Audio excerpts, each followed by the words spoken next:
Let's talk about how to build relationships with prospects. Are you shy and you have a hard time kind of reaching out and building those relationships?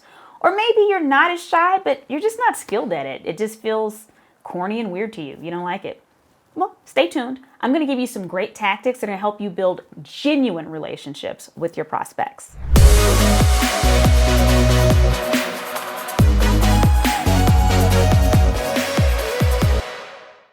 First, you'll learn how to identify what makes you and your services or products special in the mind of your prospects. I'm going to give you a really cool tip on how you can get prospects to agree with you, and I'll give you a strategy for making your clients always adore you over your competition. You ready? Let's get moving. Step one, if we want to build relationships with a prospect, we have to know our unique selling proposition. What is it that makes us or our products or services unique? Now, some of you, as I'm talking about this, you're like, this sounds really salesy. And some of you might be salespeople, but truly the folks that are uncomfortable usually don't see themselves as salespeople. Well, guess what? I have a little surprise for you. You are a salesperson. Even if you're dealing with the public or not, even if you had a job where you were in accounting, you still have to sell yourself in job interviews. You still have to sell yourself to work up the corporate ladder. We are all constantly selling. The question is, are we doing it with intention? And so when we talk about your unique selling proposition, you have to know what it is that you offer that makes you unique. Oftentimes, when we're selling services or a product, we sell the features. You know, this has these many mega whatevers, or it's this high, or you can do this with it, or we give specs. But at the end of the day, people don't buy based on specs. They buy based on benefits. How does this benefit me?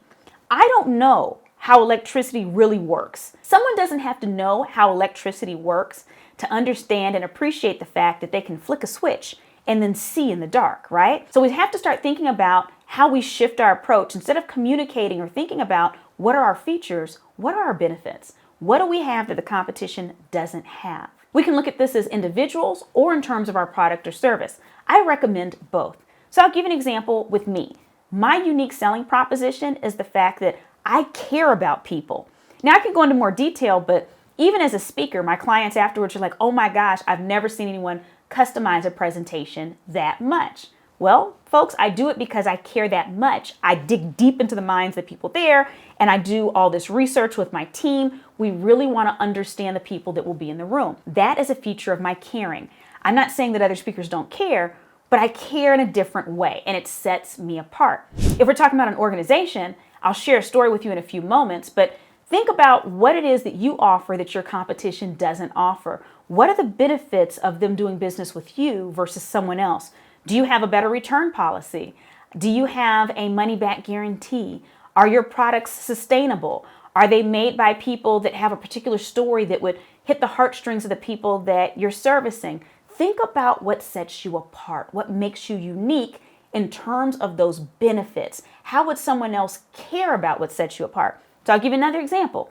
There's not too many speakers who look like me that have an Afro puff. No one's going to hire me because I have an Afro puff. That's a feature, right? And so we always want to think about benefits. What do people really care about? We don't want to fill their time telling them about things that don't matter. Now, this kind of leads us into the next piece. If we talk about knowing your unique selling proposition as an individual or an organization, it's easier for you to do that if you know your competition inside out. You don't know what's unique about you unless you're comparing yourself to someone else. So I'm a millennial. I don't know if you all can tell that I'm a millennial. I'm an old millennial. I have a husband and a mortgage. If you doubt my millennialness, throw some avocado toast in front of me and watch me tear it up, because apparently that's yummy to us, right? So as a millennial, the joke is that we were all taught that we were special little butterflies, right? And we got the participation trophies, so we feel good about ourselves, right? And I'm a millennial making fun of millennials, so it's okay, I can do this. But here's what's interesting. We are all unique little butterflies, but if we can't actually communicate where our unique value holds, then it's not really helping us in a competitive business environment. And so we do have to know what other people have in order for us to be strategic. I'll give you a story of how I learned this at a very young age in corporate America. So here I was, a very young salesperson in my 20s. And there was this particular piece of business that my hotel was trying to acquire. I was a hotel sales manager. So my job was to capture these massive events and get them to book 3, 4, 500 rooms a night, right? That was my bread and butter. That's what I did. And so there was this one particular group, and we really wanted their business. And they were looking at us, and they were looking at this one other hotel.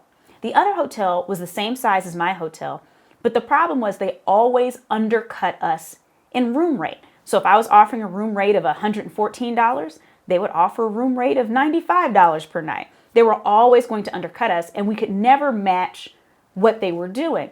And so I was so irritated, and I remember going in and talking to my boss and saying, I really want this piece of business. I just had a call with them. I have to put together a proposal, but they're looking at this other property, and you already know they're going to undercut us. And she said, I need you to go through your entire conversation with that client. And so I did. I had my notes up, and so I started talking her through the whole thing, everything the client said. And I mentioned to her, I said, well, the client said that this is a really stressful meeting. They're having their top 33 executives from around the world there. They're a little bit of prima donnas. If things aren't just perfect for them, they tend to kind of be aggressive, and she's afraid that she'll get into trouble. And when I said that part, my boss said, stop. I said, what do you mean? She said, that is the key right there. And I was like, that she's afraid of these executives? She said, exactly. So mind you, I'd gone through all the specs. I went through their budget, how much they wanted to pay per room. She said, none of that matters. The only thing that matters is what you said right there. She said, you're going to get this piece of business. And we're going to charge about $10 more per room than this other hotel because we know they're probably going to come in here. And I was like, how are we going to get this piece of business charging $10 more per night for every single room, hundreds of rooms? This is a massive amount of dollars in difference. She said, because we're going to hit her pain point. That other hotel has 2 suites in the entire hotel, 2 suites. Our hotel had 43. She said, we're going to give all those executives complimentary upgrades to our suites. She said that right there is going to make her choose us because now we've tapped into her fear and eliminated that. And I was like, oh, wow, let's see if it works. So I sent over the proposal. The other hotel sent over their proposal.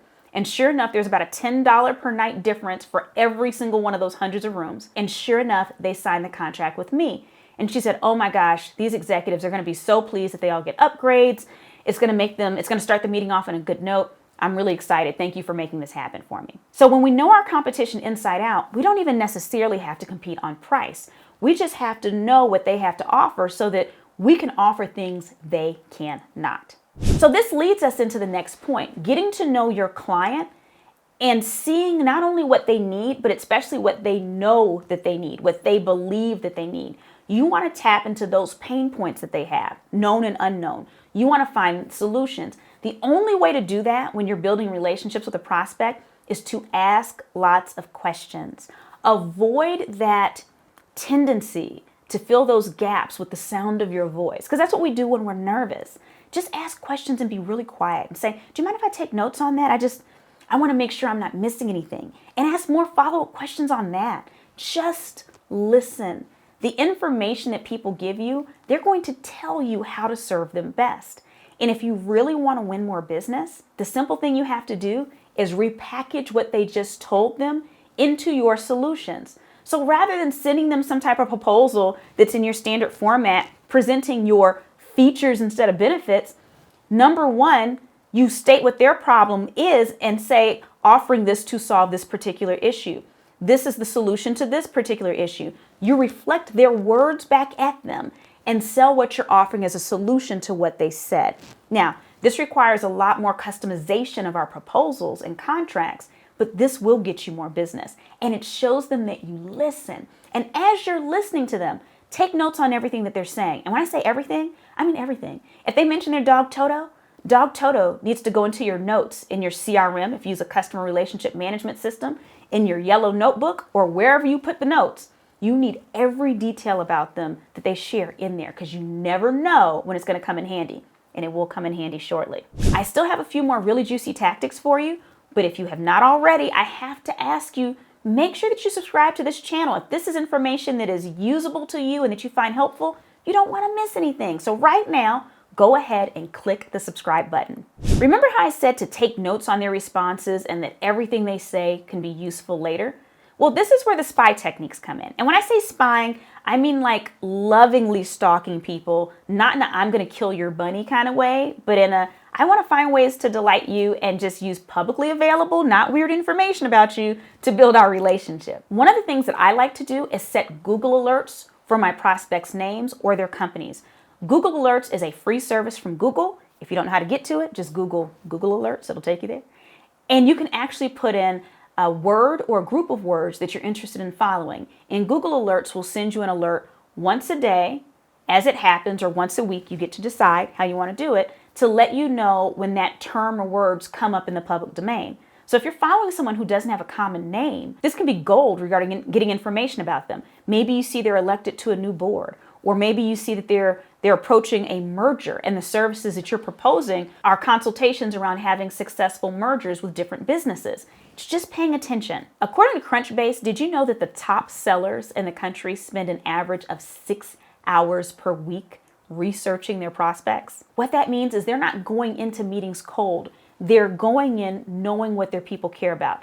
And research could be using Google News to see what's been going on with the organization, looking them up on LinkedIn to see what they're posting. It could even be looking up the name of their companies on Indeed or Glassdoor and looking at reviews for their internal people to see what people are saying about the organization, where you might have solutions to some of the challenges that keep being brought up. At the end of the day, if you want to build good relationships with your prospects, it's about listening, knowing your value, and knowing how you can connect your value with what their stated challenges are.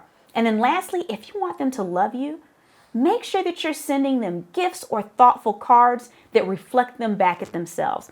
I like using tools like Touch Note or Send Out cards, where I put people's faces on the front of their cards. Sometimes I find their LinkedIn picture and put it there, or if they just won an award and I see a news clipping about it, I'll take that picture and put it on the front of the card. It takes me like maybe a minute or two to create. It's mailed out to them. And then when they receive this customized card that doesn't have my logo on it or anything to do with me, but about them and how amazing they are and how much I'm invested in their success, they look at me differently than my competition. And your prospects will look at you differently as well. To do all these steps that I talked about today, you do have to identify with what I shared with you as my unique selling point as an individual, and that's caring about people.